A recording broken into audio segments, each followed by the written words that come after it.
Daniel Negreanu is looking down at pocket tens.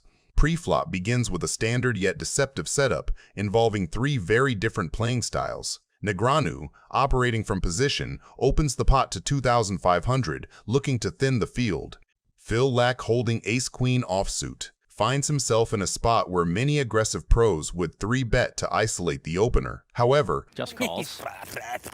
He keeps Negreanu's range wide, but he also invites the third player into the mix.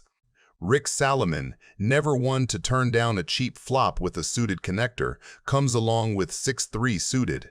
We head to the flop three-way, with Negreanu holding a strong pair and Locke holding a hand that dominates the Broadway portion of Negreanu's range, but is currently just ace-high. The flop creates a massive disparity in equity. Negreanu has flopped bottom set, hitting his 10 to create a monster. The king on top is the perfect disguise. It connects heavily with Negreanu's perceived pre-flop raising range, allowing him to represent a top pair while actually holding a set. Salomon checks his air, and Negreanu fires a bet of 5,500. This is where Phil Lack makes a questionable decision that defines his sticky play style. He holds a gut shot straight draw. Against a tight player, this is an easy fold. But against Negreanu, who is capable of continuation betting with pure air or a smaller pair like 8s or 9s, Locke convinces himself that his hand has showdown value. The turn brings the king, pairing the board. This is the magic card for Negreanu. He improves to a full house, 10s full of kings. He is now unbeatable. Fires 18. Really, Danielson? 18, Danielson? Too late to change my mind now. It's true, you're kind of committed to that. I'd show you a card, but they're both the same. I'm afraid you have two 10s. How can I call? I can't call, I fold. I have two 10s. I have two 10s. What do you mean I'm afraid? How did you know that? You didn't have a king, obviously. No, I didn't have a king. I did have two 10s. Well done. Where does that rank? Like, as far as my face, do you believe that I was telling the truth or lies? Because we're mixing that up now. I thought you had three 10s. Yeah. Tony G is looking down on 10-9 offsuit. Here we go, Phil. Did you raise it? Hellmuth opens to $2,000, expecting to win a lot of small pots with position and post-flop control. Back to the same tricks. I'm not going to let you two just enjoy Back to the the pan. same old, same old. I feel like I'm stuck in the middle of a triangle. Stuck in the middle. Flop is Tony's postcard. He flops the nuts with redraws and, crucially, in position. Hashem checks, Phil checks. That second check is important. Phil thinks his hand is too strong to turn into a bluff, but too vulnerable to inflate. Tony drops 5K, which invites Phil to keep him honest, rather than define the hand with a raise. Phil obliges with the flat. We're gonna draw. Draw your gun. I got a big draw, Tony. What do you want me to do? He's telling himself he beats bluffs and draws, and he's waiting to see what Tony does on clean turns. Turn is a total brick for Phil's equity. Tony bets 15K, the price that looks like he's still targeting queens, jacks, and spade draws, not trying to blow anyone off. Phil can't raise and can't fold, so he continues. River changes exactly nothing. Phil checks a third time, inviting the story's final chapter. Tony places 50K bet. Where's the big draw now? Oh, where's the big draw? It's a number that polarizes and needles ego at the same time. If you're a hero, pay. From Phil's seat, the missed spades whisper, maybe. Think I'm gonna check to you or what? Well, I thought maybe you would, yeah. Yeah. All right, I call. He makes the call. There you go. Welcome to the game. Ouch. Just flops the nuts just off the bat. Welcome to the game. You've been doing a lot of talking. Now show me your bullets. Show me what you brought to the game. Where's your money?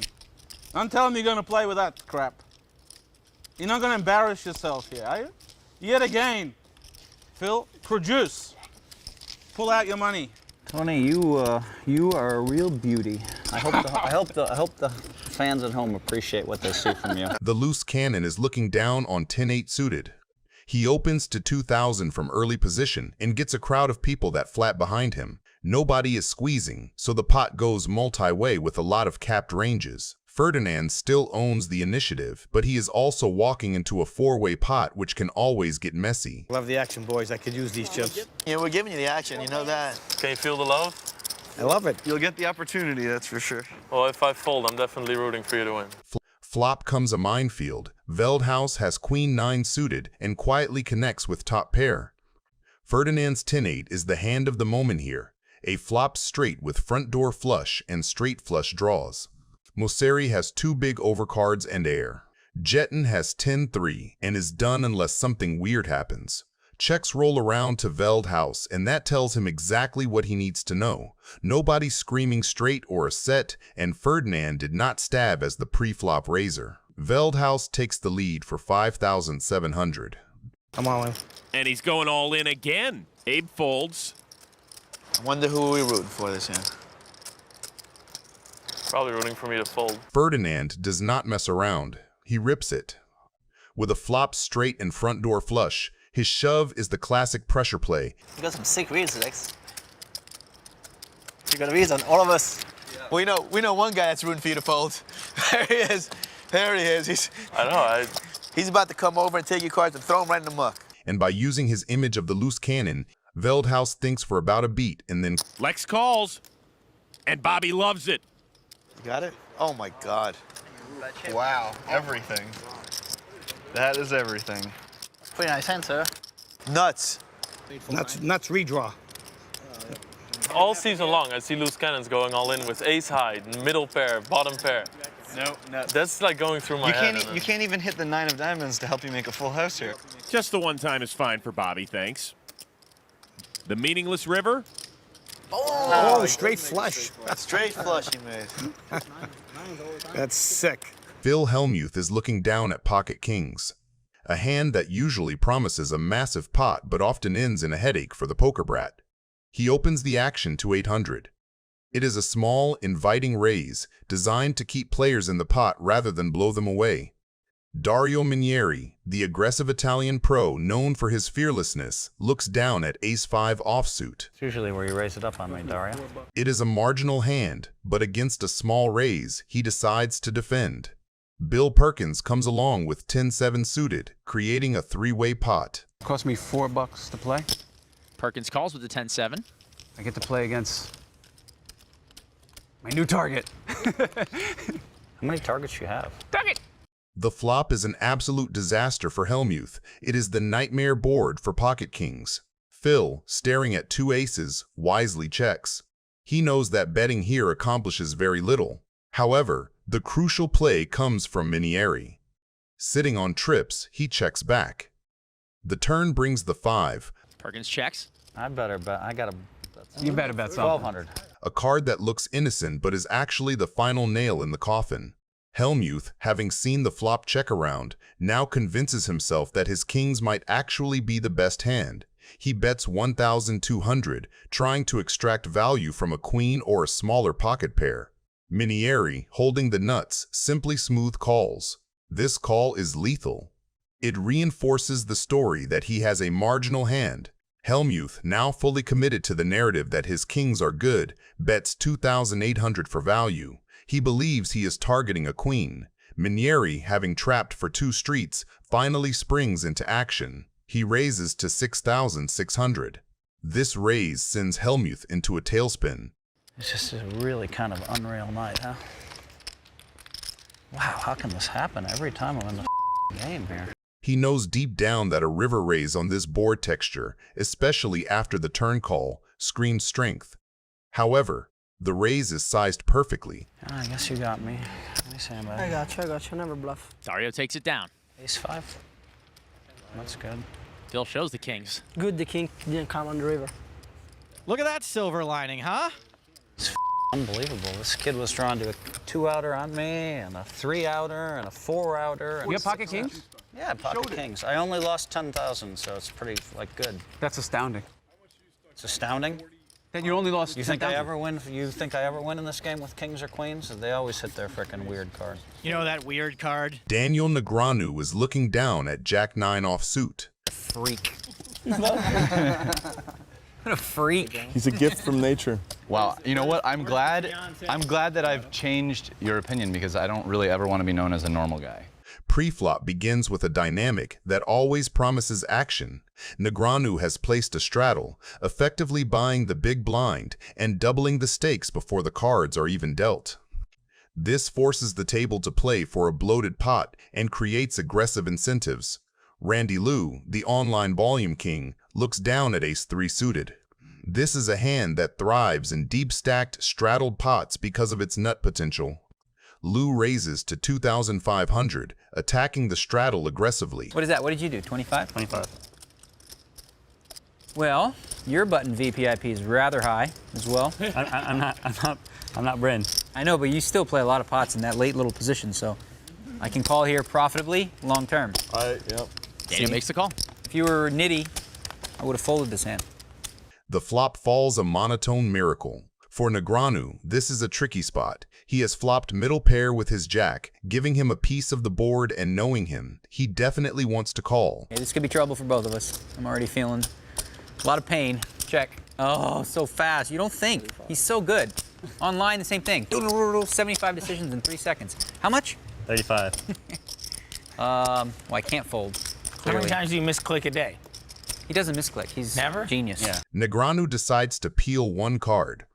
He figures that his pair of jacks might be good if Lou is bluffing, and he wants to see if the board pairs or if he can hit a straight. Is that a misclick, 35, or you got something?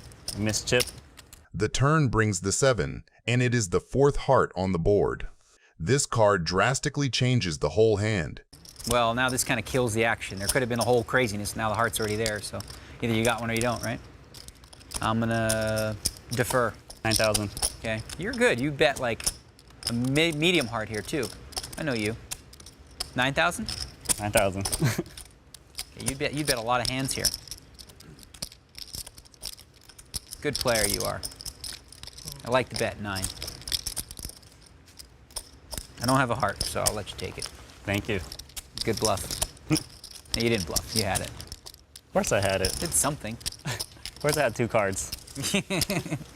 There you go. That's why you don't call out position, get outplayed by these whippersnappers, right? Tough. Lock. They like... Check call, check.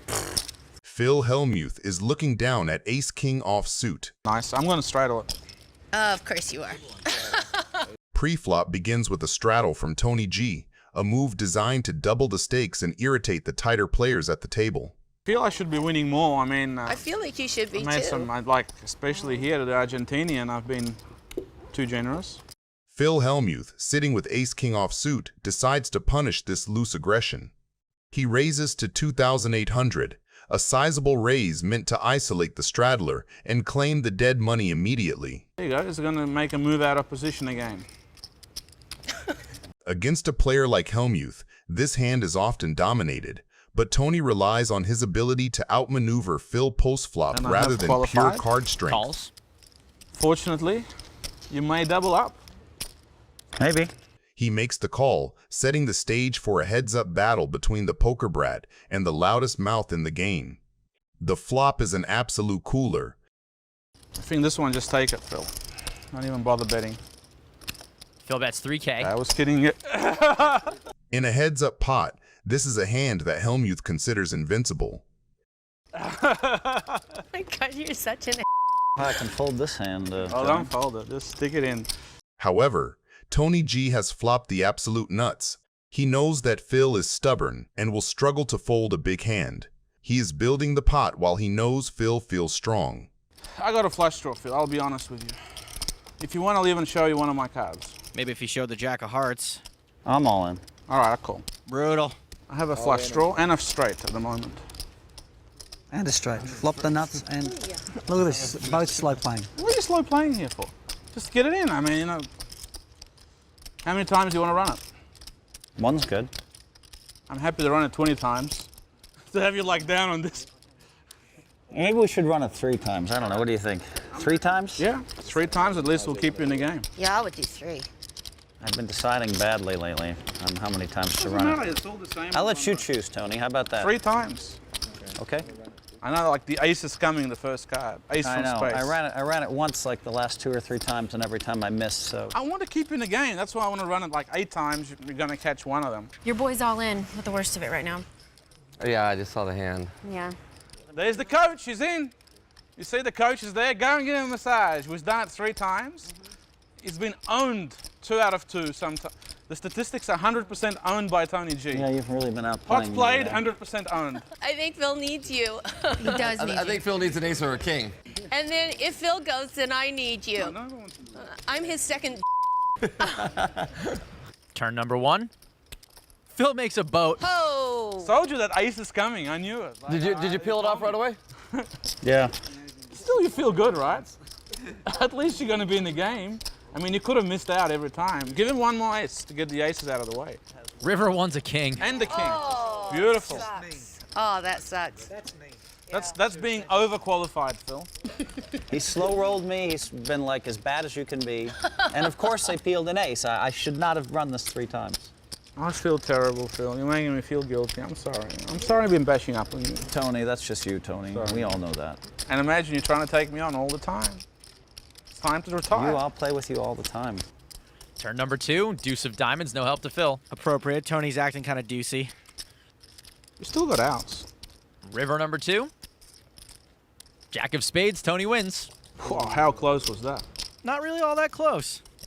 Turn number 3, 7 of hearts. My flush. It's a flash. Here comes river number 3. Tray of spades, and Tony G gets 2/3 of the pot. Unbelievable. It's just unbelievable. It's just so scary how bad I run on this show. Yeah, you're gonna have your basically your money back. You're fine. And you're gonna lose a little bit. The tax. You're gonna pay tax, the Tony G tax, and just move on to the next hand. It's not even painful.